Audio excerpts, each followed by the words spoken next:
Now let's go ahead and add that protrusion on the top of our trunk. So if we look at our image here, you can see we've got this little piece that comes right off the trunk. So let's go ahead and extrude that out. The first thing we want to do, if you remember from what we did with the hood and some of the other pieces, we just want to draw this out. I'm just going to grab these and I'm just going to scale them in a bit.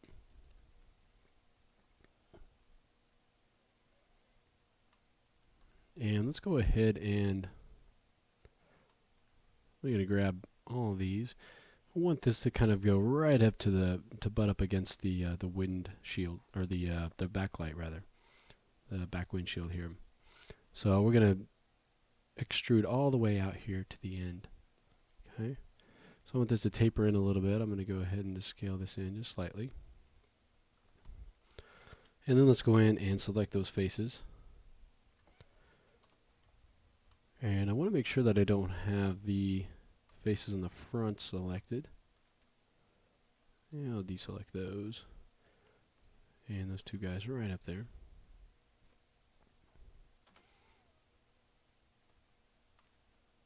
Okay, so now let's go ahead and extrude that up. Just going to pull that straight up. And then I'm just going to move it forward a bit.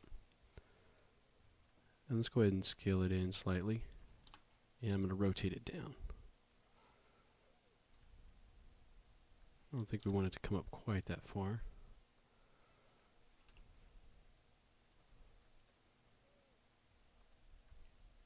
Something a little bit more like that.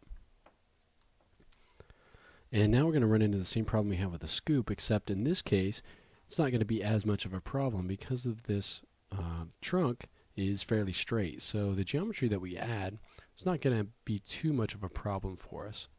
So let's go ahead and see how that looks if we just go ahead and start adding some resolution along there. And let's add one right along the side here, give us a nice sharp edge there. And now let's go ahead and check this by converting that to a sub-B surface.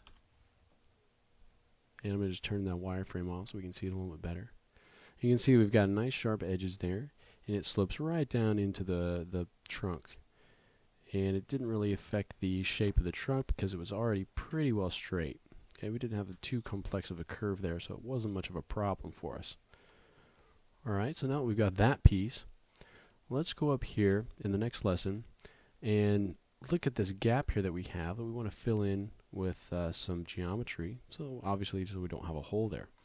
So we'll get into that and build that out in the next lesson.